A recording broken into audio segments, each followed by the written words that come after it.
G'day, welcome to Country Music World. I'm Mick. And I'm Jay. Today we're going to head down to the coast of New South Wales and we're going to talk to a real powerhouse performer. That's right, she's a little bit country, a little bit rock, but a whole lot of attitude. Oh yeah, Jay, if you like sitting down in front of a very good band and watching a girl smash away on that powerhouse electric guitar, this is your one to see. Subscribe to the channel, like and share the post, sit back, relax, and let's get to know a little bit more about Kristy James.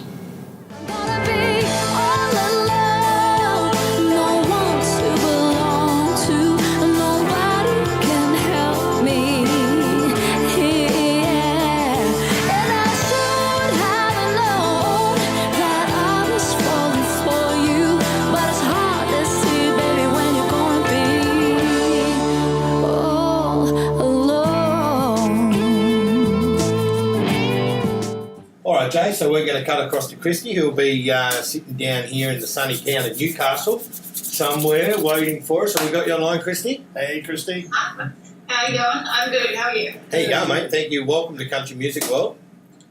Thank you. I follow you guys on Facebook. Yeah, thanks for taking some time out of your busy schedule. We know that you're out and about working, and it's good to get you on a public holiday to spend a little bit of time with us. Hey, mate, what got you into the game in the first place? What got you into country music? What was it for you? Well, a lot of people always ask, how did you get into music? And my answer is actually it's exactly the same as Keith Urban. I was just watching a documentary and I'm like, that's it, that's me. But I never really got into music. It was just something that was always in my life. But how I got into country music was there's a little story behind that. My mum always used to look, around for opportunities for me to sing, and there was a lot of talent quests around. But she found the Tuesday night country music club, which actually Kirsty Akers and Catherine Brett and a few other guys started out. We all kind of started when we were about 11 at this Tuesday Steel City Country Music Club. So Mum's like, you should go along there, and have a sing with their band, which is very different. You don't get that a lot these days. So that was great. I just turned up. I didn't know a great deal of country. I always have loved Kenny Rogers, but it's not something that I would really have sang back then. So I started to learn country music then when I was about 11. But music, I've always just done music. Who are your favourites now? I mean, that's going back just a few years ago, but who are the country singers now? Like, you mentioned Kenny Rogers. Who are the other ones that you go, wow, I just love everything about them? Because, you guys are aware of my style. It's really kind of country rock, so it's really kind of new. I really had to wait for the genre to evolve before I could start writing what I love and for it to fit in. As I mentioned Keith Urban a moment ago, he wasn't always a favourite artist of mine, but I just absolutely adore him now because, as I said, I watched a few interviews and what he says is, I'm just trying to push each record just that little bit further, whereas I still keep who I am, but I'm still expanding that genre. So I love people like Shania Twain, Rascal Flatts, Keith Urban, anyone that's kind of willing to push our genre and put it out there. But I still love, some of the old guys, like older artists like, Garth Brooks and people like that. But it's mainly kind of those new guys that are really trying to take country music to the next level. They kind of inspire me because it's more in line with what I do. Yeah, it's interesting that you mentioned those names, and it's funny when I hear you sit there and you say the older ones like Garth Brooks, because instantly I now feel really old. Yeah. I shouldn't say that because, he was out around. I'm not very young, really, but yeah, just your more country music from back a few years ago. It's only just changed recently. Garth was the one that did that. He's the one that took it from traditional country music to what it is now and what it's become. Garth was a single-handed guy that did that. He was the one man that changed it, He literally changed an evolution of music. He did. Yeah, that's what I'm a huge fan of Garth Brooks as well. So are you still a king? Yeah. Well, he just passed 70 million album sales. I did see that. Yeah, Yeah. he got a platinum award. What do they call it? Diamond. The You know the thing. Diamond. Yeah. Now you say that, we said it on our video here last week, we did a video with it. That's 70 million CDs of one CD. That's not all of them. That's just one particular CD. That's not all combined. That's one single album has sold 70 million physical copies. Yeah. That's incredible. He's got 7 of them. So, Yeah, you know, right. going on with that, you know, tell us about your current music that's out on the playlist right now. So the newest song is All Alone, which is actually a song I wrote when I was 18. It's like one of the first songs I ever wrote, and I kind of put it away. And occasionally I'd pull it out and we would play it live at gigs. And my husband's like, you know, I really like the chord structure of this song. We should really maybe record it. I'm like, what would you know? But anyway, I decided that I'd just humour him and record it, but I changed, you know, I had to change the lyrics to kind of suit because they were still very 18-year-old. So that one's out at the moment, which is kind of more of a ballad, but still got that rock edge to it. And my single just before that was called Friends Like You. So they're the two that are out this year, and they're both going to be on the upcoming EP. So I'm working on another 2 singles at the moment, which will be put out, you know, within the next few months as well. As far as career highlights go, what is there any moments you'd put up there on your mantelpiece, on your pedestal as highlights? I'm always looking for some new ones. No, I mean, probably like that's a tough question for me because I mean it's a career, so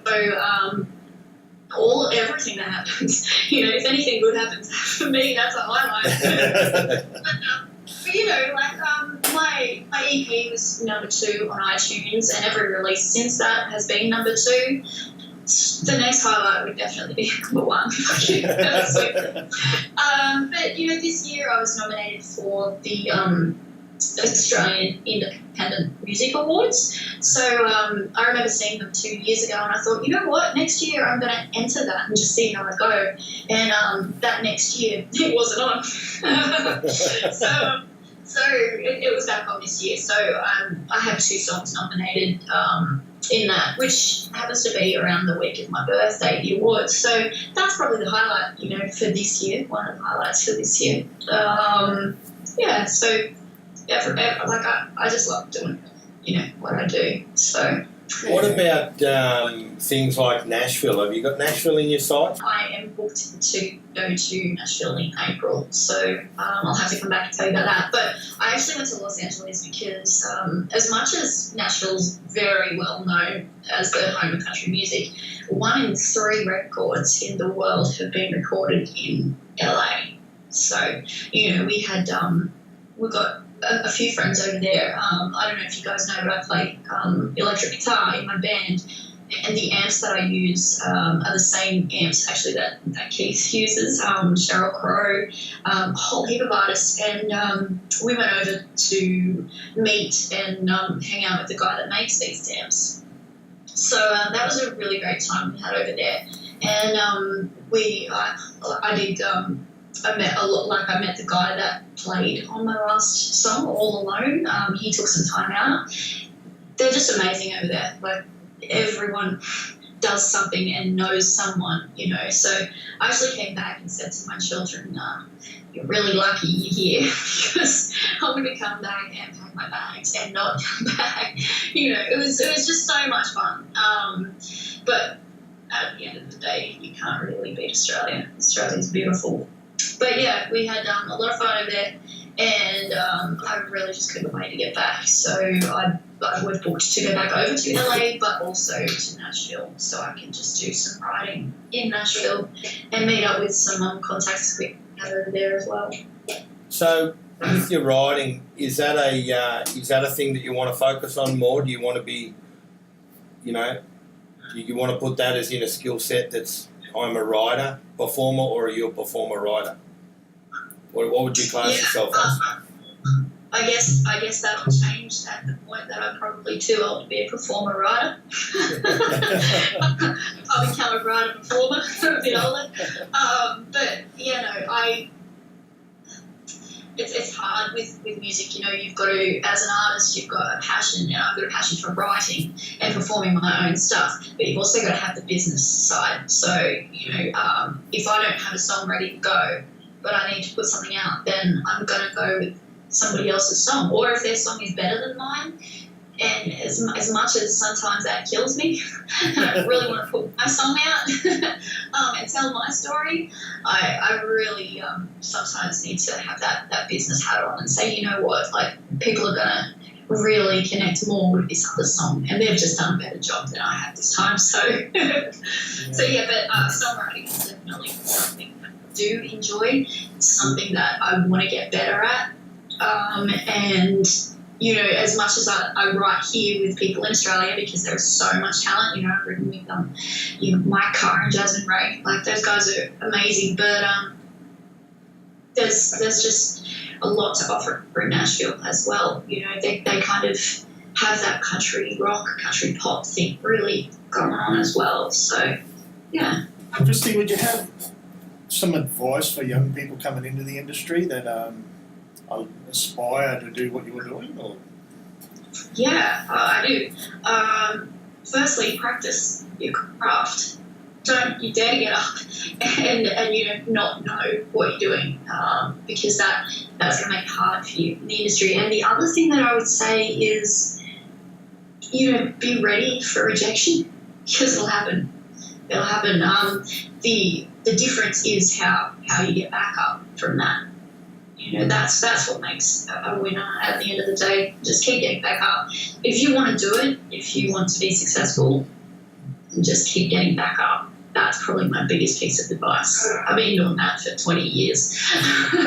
It's pretty cruel industry, isn't it? Because it is the industry of no's. And, an interview we did with Luke O'Shea here a few weeks ago, he actually made mention of that too, that it's an industry of no's. An industry of no's. People just, yes. 99.9% of the time they're going to say no to you. Yeah, it sure is. It's not even something that I knew that I did. It was just my best friend, who I've been friends with since I was 4. She wrote in a birthday card a little while ago. She doesn't usually write much. She usually writes happy birthday. But this time she decided to write, you really inspire me. No matter how many times you've been knocked down, you just keep getting back up and you just keep doing it. And I'm like, once you make a decision, and it's a business, so we don't just put our heart and soul into it, we put our money into it, and I've got a family, this is my job, I don't do anything else other than music, so if I don't do it well, my family don't eat. That's literally, or I have to go get another job. So I had to make that decision, and that was probably the biggest decision I've made in my life, and it was only just really probably recently, within the last 18 to 24, months, I made that decision that that's what I'm going to do. I want to show my kids that if you've got dreams and you've got goals and you go for them, I don't want them to ever think that something's not possible, because I honestly do believe, no matter how many times you're told no, and the fact that it probably is an industry of no's, I believe if you want something bad enough, you will get it, no matter what. I believe that 100%. So, yeah. I think you could probably take a role in motivational speaking as well, because, it's good. It's good to talk to someone that's, and I mean, in this game, this is a tough business, and everyone we talk to have been kicked in so many different ways, and, to be able to sit there and still, with conviction and confidence, and say, I'm still going to teach my kids that it doesn't matter, that you can still fight through this, What do you got in your future in the next 5 years, Kristy? I mean, for me, you seem like you've still got things set in your mind that you're going to go for. So what are they? Yeah. What are your goals? My goals, are still the same as they probably were when I turned 20, but I kind of just often forgot, this path, forgot that just do it. So for the next 5 years, that's what I'm going to do. Like my butt, butt into gear, and I'm just going to, we've got touring coming up, so we're going to be playing right around the place. I've got the EP coming out, but yeah, it's mainly just chipping away, because that's what you have to do in the industry. Basically, you just have to keep going and going, and they'll close the door, and then you'll come back a few months later, and they'll close it again, and you'll come back again, and you'll be like, you can close it as many times as you like, but my face is still going to be here. So yeah, you speak to me or you don't. I'll just keep going. So I've got to ask Kristy, because people do speak to you eventually. I've got to ask Kristy. I've got 4 kids. My wife, and we're both musos. How do you manage kids with a music career? This is a really bad answer, but it's the truth. It's called divorce. We've got my husband and I have 3 between us, so but we don't have any together. So my children, spend half the time with their dad, and as does his son. So we get that time. Plus, I've got a really great relationship with my ex-husband as well, and that's very important. So yeah, the other times, they're 8 and 10 now, so they're pretty good. They usually do as they're told generally. But yeah, I'm like, well, Mum's got an interview. They're out there right now. They know Mum's got an interview. They're like, shh, be quiet. Do you find your kids are pretty good? They're pretty resilient from it, or do you think when mummy leaves, that it's tough on them? No, they're really great. Except my 8-year-old daughter can't handle me leaving the country. She really doesn't deal well with that. She can go, to her dad's and not see me for a month if that were the case, and she'd be fine. But because if she knows I'm not in the country, she just doesn't, she doesn't deal with that very well. But apart from that, they're really resilient. They're great, I didn't really tell them what I did for a very long time. They actually found out from their friends at school. One of the mums had seen my film clip, like my first film clip, and they come home and asked me, and I'm like, oh, yeah. They're like, are you on TV? They're trying to say you're on TV. Is it true, Mummy? Are you a singer? Are you famous? No. No, I'm not. I love it. My kids all watch these videos we put up, and they say Dad's on TV now, so sort of, we put them up on our TV, so I guess it's true. Yeah. Well, it's fun for them. Yeah, it is. And I just want to take a second to talk about another artist regarding that. I just saw a post from Celine McAllister, who had her daughter accept her award on her behalf because she was playing Lights on the Hill. How great was that? saw that, yeah. How amazing would that be for your child? Not that anything you do as a parent, you're gonna be wonderful. You're making a living, you're trying to look after your children. But I mean, just that little bit extra special for her daughter to go, I'm getting this award from my mum because this is what my mum does. Yeah, it was a nice moment. And I see Squeak too. I call Celine Squeak, and I see that she's now put that particular photo you're talking about up as a profile picture. So there's proudness coming from both sides here. I know Celine really well, and she loves her kids like I've never met anyone on this planet loves her children. So it's a beautiful moment when you get to know people on a personal level, and you know what their family's like. It's lovely when you see that sort of stuff happening. Yeah, absolutely. Yeah, and I know Celine really well too, and she's just.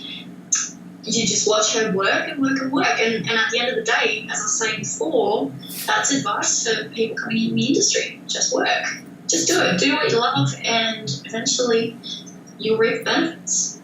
So, Kristy, where can we find you out there in cyberspace? How can people follow your journey? If you ask my children, you just have to Google Kristy James, apparently. But yeah, I have on most social media platforms now. I actually just added Snapchat. I've got to get my kids to show me how to use that. But Facebook's Facebook.com/Kristy James Music. Instagram, same, Kristy James Music. Twitter, Kristy James Muse, because they don't want to give you the extra 2 letters. And Snapchat is the same. So and my website is just KristyJames.com. Well, we're going to make sure all your links are down below. Now, are you heading to Tamworth Festival in 2017? I'm not. I'm actually going to be in Queensland. So, Around place. Yeah, I'm up near you guys, so we'll be doing some stuff up there. But I'll be there the following year. I love Tamworth, and I'm really devastated that we'll be away. But yeah. Oh, well, that's a shame. We're not gonna get to see you in Tamworth, but no doubt we're going to see you around the traps. Yeah. Oh, definitely. We're going to make sure. Yep, we're going to make sure all your links are below, and we're going to highly encourage people to follow the journey of Kristy James, because it's a good road you're on, and we hope everyone gets out and supports you and starts coming to your gigs. And there's nothing better than seeing a girl out on a guitar, on an electric guitar, rock and roll at its best. Works for me, mate. Oh, I love it. Good stuff. I love it. You know, the band's cooking, the music's great, you're awesome, you're a great mum, you're a workhorse. Good on you, Kristy. We really do support you, and we wish you the best in the future. And on behalf of Jay and myself and everyone here at the Country Music World, we wish you all the best. Thank you. Thanks so much for having me on. This is, a great platform for us as well. We love doing stuff like this, so thank you. Thanks, Kristy. No worries. We'll see you soon. Cheers, Thank you. See you later. See ya. Bye. Did you like that interview and want to see some more just like it? Then check them out right there. We've got artist interviews. We check out the festivals that are happening in your area. We'll have a look at the country music birthdays, and then we'll dive back into the history of Australian country music.